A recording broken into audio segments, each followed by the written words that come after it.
Jadi kalau samawati wal ardu wa ja'ala dzulumati nur summa ladina kafaru bi rabbihim yadilun wa ladzi khalaqakum min tin summa qada ajaran wa ajalun samai dan summa antum tamtaru wallahu bis samawati wa fil ardi ya'lamu sirrakum wa jahrakum wa ya'lamu ma taksibun qala rabbis sadri wa yassir li amri wahlul 'uqdatam min lisani yafqahu qawli waj'alni waziran min ahli asyhadu an la ilaha illallah wahdahu la syarika lah innama huwa ilahun wahid Allahu la ilaha illa huwa rabbul arsyil azim Allahu la ilaha illa huwa al-hayyul qayyum Allahu la ilaha illa huwa ar-rahmanur rahim. Alhamdulillahirabbil alamin. Tidak ada puja dan puji melainkan hanya untuk Allah seluruh alam. Ya Allah, Tuhan kami yang mengatur alam semesta ini, tiada kata yang patut kami aturkan melainkan sanjungan tertinggi bagimu.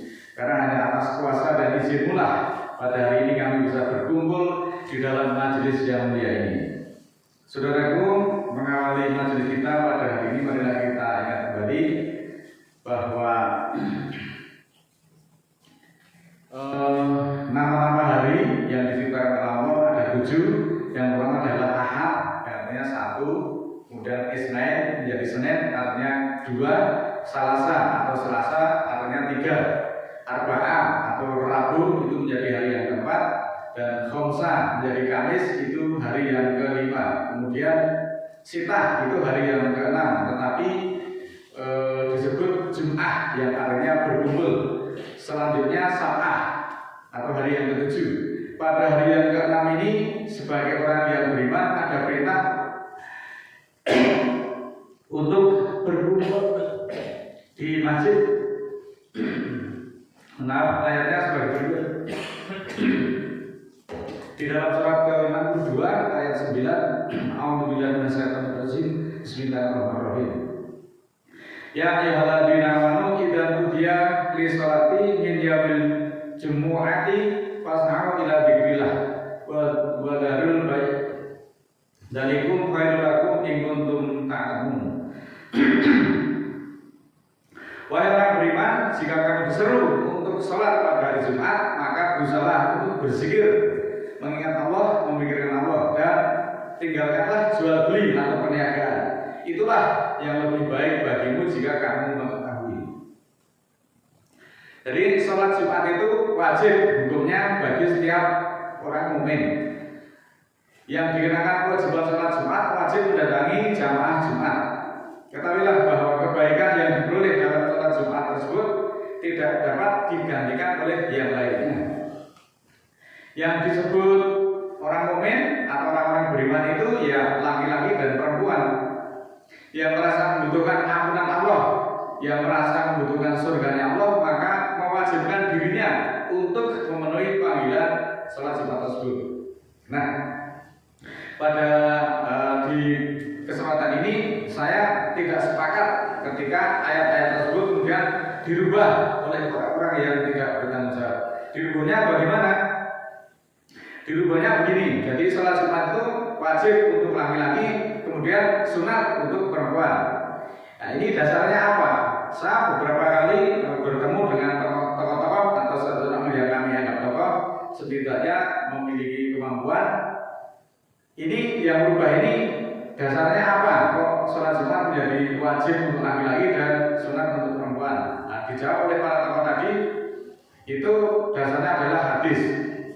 Kemudian, oke, mari kita renungkan. Apabila benar hadis itu menjelaskan dari Nabi, maka mungkinkah seorang Nabi yang soleh, yang taat kepada Sang Pencipta, kemudian berani merevisi perintah Tuhan tersebut? Kalau benar ayat-ayat Allah yang Maha Kuasa itu kemudian diamandemen, itu kan sebenarnya sangat merendahkan Allah. Ayat kok direvisi oleh putusannya. Mana mungkin? Sholat Jumat itu wajib bagi orang beriman.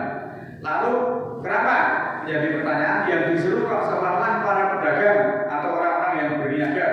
Nah, kita semua tahu bahwa pada jam-jam tersebut itu kalau bagi para pekerja, para buruh ataupun para pegawai, jam itu adalah jam istirahat.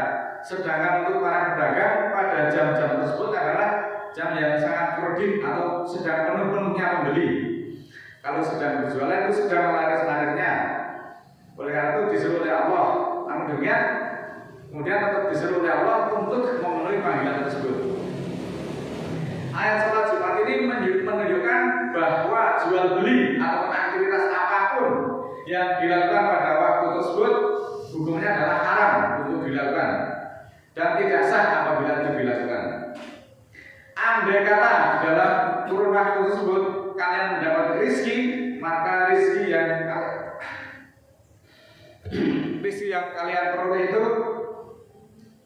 tidak barokah. Karena apa? Karena dilakukan dengan cara mencuri, yaitu mencuri waktu yang harusnya untuk Allah kemudian digunakan untuk menghambakan dunia. Sebetulnya bekerja atau menjual beli itu asalnya adalah mubah. Mubah itu artinya diperbolehkan. Namun karena jual beli atau bekerja tadi tidak bisa dijadikan alasan untuk meninggalkan hal-hal yang wajib seperti sholat Jumat, maka jual beli pada saat-saat tersebut maka itu dilarang oleh Allah pada saat panggilan Allah itu. Allah kemudian memberikan perintah lanjutan, surat ke-62 ayat 10, fa idza qudiya sholatu fantasiru fil ardi wabtahu min fadlillahi wadhkurullaha katsiran la'allakum tuflihun. Ketika sholat sudah tertunaikan, sudah terlaksana, maka bertebaranlah di bumi dan mencari karunia dari Allah dan ingatlah kepada Allah yang banyak, semoga kamu beruntung. Nah, saudaraku, kesibukan atau kesenangan dunia yang dapat membuat kita terlalaikan dari ibadah tersebut, hendaklah segera kembali mengingat kebaikan-kebaikan di sisi Allah. Hendaklah mendahulukan maslahat untuk din daripada mendahulukan hawa nafsu. Oleh karena itu, ketahuilah bahwa ada bahaya dan kerugian jika kalian melakukan hal yang sebaliknya. Di dalam surat ke-33 ayat 36, wa ma kana limu minin wala mu'minatin idza qadallahu wa rasulahu amran ayakunu lahumul khiyaratu min amrihim wa ma yasilaha wa rasulahu faqad dhalalan mubina. Yang artinya tidaklah bagi mukminin dan tidak pula mukminat ketika Allah dan Rasulnya melaksanakan perintah bahwa pada mereka ada pilihan dari mereka. Artinya apa ini? Artinya urusan dengan Allah dan Rasulnya itu harus dipilih terlebih dahulu untuk dikerjakan. Maka siapa yang menyanggah Allah dan Rasulnya, maka sungguh dia sesat pada kesesatan yang nyata. Di dalam surat ke-2 ayat 208, Al-Baqarah 208, ya ayyuhalladzina amanu khulu fis silmi kafah wa la tattabi'u khutuwatis syaitan innahu lakum aduwwun mubin. Wahai orang-orang beriman, masuklah di dalam Islam itu secara kafah, secara totalitas, secara keseluruhan, dan janganlah ikuti langkah-langkah setan. Sesungguhnya setan itu adalah musuh nyata bagimu. Saudaraku yang dimuliakan Allah, ayat ini tidak berlaku bagi orang-orang musyrik. Ayat ini juga tidak berlaku bagi orang-orang fasik dan orang-orang dungu. Nah, ibarat orang itu naik kapal, maka kita harus masuk ke dalam kapal itu secara totalitas. Jangan berdiri di tepian. Karena apa? Karena ombak di luar itu sangat ganas dan kalian nanti bisa terpelanting. Ketahuilah bahwa kalian itu tidak sama dengan kebanyakan orang. Pelajaran dari beberapa ayat tersebut kita bisa memperoleh kesimpulan bahwa sesibuk apapun manusia tetap harus mendahulukan perintah Tuhan.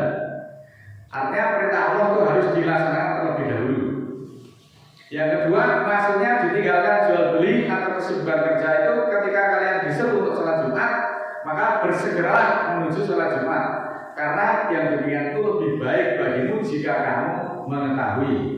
Karena kebanyakan tidak tahu. Artinya, yang tidak meninggalkan kesibukan dunia berarti bukan orang yang baik. Orang bilang Jumat itu hari pendek, maka kita harus tahu. Kalau Jumat hari pendek, maka janganlah kau perpanjang dengan urusan dunia, dengan perbuatan-perbuatan dosa, dengan menyibukkan dengan kegiatan-kegiatan dunia sehingga membuat kita semuanya lupa kepada Sang Pencipta. Kalau orang bilang siang itu terang, maka jangan kau gelapkan dengan urusan dosa dan kemaksiatan. Sedangkan malam yang panjang artinya jangan kau pendekkan dengan saja. Maka bangunlah pada bagian malam itu, mohon ampunan kepada Allah, berzikir di waktu sahur. Itu semua adalah perintah Allah yang ada di dalam Al-Quran. Masuk di dalam din secara kafah itu artinya secara total, secara keseluruhan, jangan setengah-setengah. Kalian itu tidak sama dengan kebanyakan orang. Kalian adalah orang-orang yang dikhususkan. Kalian itu mahal. Kalian itu super. Kalian itu istimewa. Karena apa? Karena kalian semua adalah orang-orang yang dipilih Tuhan. Maka jangan lagi tergiur dengan gemerlapnya dunia. Kalian harus tahan dengan pahit getirnya dunia yang dirasakan sampai saat ini dengan berbagai ujian, kesulitan, kemiskinan, kesulitan ekonomi dan berbagai penderitaan-penderitaan yang lain. Itu semua kita harus tahan. Karena apa? Karena kalian adalah merupakan orang-orang yang dipilih Allah, disiapkan untuk menjadi khalifah. Maka masuklah secara kafah di dalam din itu. Karena yang berdiri di pinggiran kapal pasti nanti akan terjungkal akibat dari godaan ekonomi dan kebutuhan syahwat. Nah, yang sudah mendapatkan petunjuk pun masih banyak yang terjungkal hanya karena bujukan 2 juta atau 3 juta di saat kalian lapar. Maka sungguh hina imanmu jika kalian masih menghambakan kepada dunia, masih menghambakan kepada pekerjaan, masih menjadi penjilat kepada siapapun, kepada profesor atau kepada siapapun. Kenapa demikian? Karena nanti suatu saat profesor itu pun juga akan mati. Maka janganlah kalian menghambakan diri pada Quran. Maka janganlah kau gadaikan petunjuk Allah yang mahal tersebut dengan urusan-urusan dunia yang remeh-temeh. Jadi menjalankan ibadah salat Jumat itu lebih utama dari sekedar berburu 2 atau 3 juta, karena kita tidak bisa menebus dengan siksaan neraka. Maka segeralah kembali dan masuk di dalam Islam itu secara totalitas. Setelah selesai sholat Jumat, maka kembalilah bertebaran di bumi mencari karunia Allah yang berkelimpahan. Itulah keberkahan yang diridhoi oleh Sang Pencipta. Mudah-mudahan Allah ridho terhadap apa yang kita laksanakan. Marilah kita bermohon. A'udzubillahi minasyaitonir rajim. Bismillahirrahmanirrahim. Allahumma ighfirli walil mu'minina wal mu'minat al-ahya'i minhum wal amwat innaka sami'un qaribud du'a innaka 'ala kulli syai'in qadir. Ya Allah, ya Rahman, ya Rahim, kami menghaturkan rasa syukur atas segala nikmat dan keberkahan-Mu yang telah melimpahkan kepada kami hingga saat ini. Ya Allah, ya Rahman, ya Rahim, berikanlah keberkahan di dalam hati kami agar semua kesombongan dan keangkuhan berganti dengan cahaya dan kasih sayang-Mu sehingga hati kami menjadi lebih jernih dan lebih pasrah. Ya Allah, ya Rahman, ya Rahim, berikanlah keberkahan di dalam hati kami agar kami menyadari dan dengan mudah memberi maaf kepada siapapun yang melakukan kesalahan kepada kami dengan setulus-tulusnya sehingga hati kami menjadi semakin jernih. Ya Allah, ya Rahman, ya Rahim, berikanlah keberkahan kepada hati kami agar kami menyadari akan kesalahan-kesalahan yang telah kami lakukan baik kepada-Mu maupun kepada sesama kami. Untuk itu kami mohon ampunan kepada Ya Allah dengan setulus-tulusnya. Subhanarabbika rabbil izzati amma yasifun wa salamun alal mursalin walhamdulillahi rabbil alamin. Wassalamualaikum